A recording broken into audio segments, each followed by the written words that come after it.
अगर आपको पूना से सातारा को आना है तो आप कहाँ से जा सकते हो? दो रूट है, मतलब ये तो लोकल एरिया हो गया हमारे यहाँ पे। तो आप डायरेक्ट स्ट्रेट लाइन जा सकते हो, मतलब जो हमारा पुणे बेंगलोर हाईवे है वहाँ से आप डायरेक्ट स्ट्रेट जा सकते हो। अदरवाइज किसी को लगेगा चलो पुणे से पहले हम जेजुरी चलो दर्शन लेके आते हैं भगवान जी का और उसके बाद हम सातारा जाते हैं, ये भी चल सकता है। बट यहाँ पे दोनों में एक कॉमन चीज है। क्या कॉमन चीज है? जो फर्स्ट वन पार्ट है वो पार्ट है आपका पुणे, एंड सेकंड आपको जहाँ पे जाना है, कहाँ पे जाना है आपको? सातारा जाना है। सिर्फ जो रूट है, जो पाथ है वो सिर्फ चेंज हो रहे हैं। एक आप डायरेक्ट जा रहे हो, अदरवाइज आप घूम के जा रहे हो, बराबर है ना? इसी तरीके से एक पार्ट आपके केमिस्ट्री के बुक में प्रेजेंट है जो कि 12th बोर्ड एग्जाम में कंपल्सरी उसके ऊपर एक न्यूमेरिकल पार्ट आता ही है। कौन सा पार्ट होता है? That is bond enthalpy. Okay, hello everyone, myself Sangeeta ma'am. Today we are going to discuss the part that is bond enthalpy and Hayes law. ये क्या होता है हमारा bond enthalpy and Hess law? देखो क्या होता है bond enthalpy and Hess law. क्या होता है ये part? Actually what is the bond enthalpy? Bond enthalpy का मतलब क्या होता है? The energy which required to break the covalent bond. इसको ब्रेक करने के लिए जो मुझे एनर्जी लग रही है that is also one type of actually enthalpy law. Okay, उसी तरह से अगर कोई भी बॉन्ड है उसको ब्रेक करने के लिए जो एनर्जी लगेगी that is called as a bond enthalpy law. ठीक है, अब हेज लॉ और बॉन्ड एंथैल्पी इसको कनेक्ट क्यों कर रही हूं मैं? What is mean by Hess law? Hess law का मतलब क्या होता है?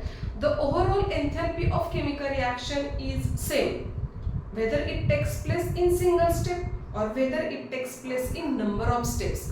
अब इसका मतलब क्या है? देखो, अगर मुझे फर्स्ट पार्ट लेना है ए गिव्स जाना है मुझे सी, ठीक है, ए से मुझे जाना है सी और कोई केमिकल रिएक्शन है जिसमें ए जो है वो रिएक्टेंट है, इसका कन्वर्जन प्रोडक्ट में दैट इज सी में होना है, तो ये एक सिंगल स्टेप में भी कन्वर्ट हो सकती है। अदरवाइज सेकंड रूट, ये मैंने बोला A route, and second route ये भी हो सकता है that is A gives first of all B and then B gives C. मतलब इसमें क्या हो रहा है कि दो स्टेप में ये केमिकल रिएक्शन कंप्लीट हो रही है और यहाँ पे क्या हो रहा है? एक ही स्टेप में केमिकल रिएक्शन हो रही है। जैसे कि मैंने बोला पुणे टू सातारा, और ये क्या बोला मैंने? चलो Pune via first of all Jejuri, फिर उसके बाद क्या आएगा? जेजुरी टू अगेन आप कहाँ पे जा सकते हो? सातारा।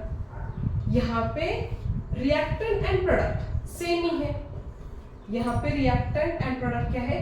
सेम ही है, सिर्फ यहाँ पे चेंज क्या हो रहा है? नंबर ऑफ स्टेप्स जो है वो बढ़ गए हैं। Okay, this is called as actually Hess law. Hess law का मतलब क्या होता है? The enthalpy of chemical reaction, दोनों के लिए ए का कन्वर्जन सी में करने के लिए जो एंथैल्पी ऑफ केमिकल रिएक्शन लगेगी वही एंथैल्पी ऑफ केमिकल रिएक्शन ए का कन्वर्जन बी का कन्वर्जन सी करने के लिए लगेगी। आप कहाँ से भी जाओ, रिएक्टेंट टू प्रोडक्ट, ये मोस्ट इंपॉर्टेंट पार्ट है और उसकी जो एंथैल्पी ऑफ केमिकल रिएक्शन है वो सेम ही लगेगी। समझ में?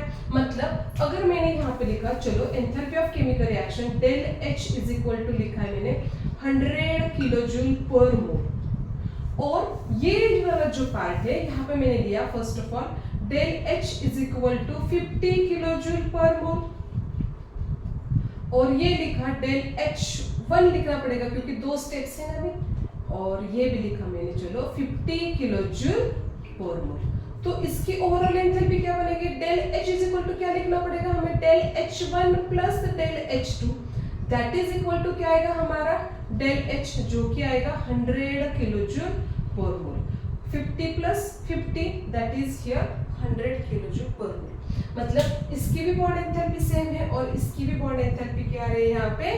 सेम आ रही है। Okay, this is called as a Hess law. Okay, अब इससे रिलेटेड कुछ न्यूमेरिकल्स है। बॉन्ड एंथैल्पी का पार्ट प्रीवियस हो गया था लेक्चर में, इसमें मैंने सिर्फ अभी आपको एक्सप्लेन किया that is which one part? Hess law. इन दोनों से रिलेटेड जो न्यूमेरिकल का पार्ट है वो नेक्स्ट लेक्चर में हम देखेंगे। Okay, today we should definitely stop.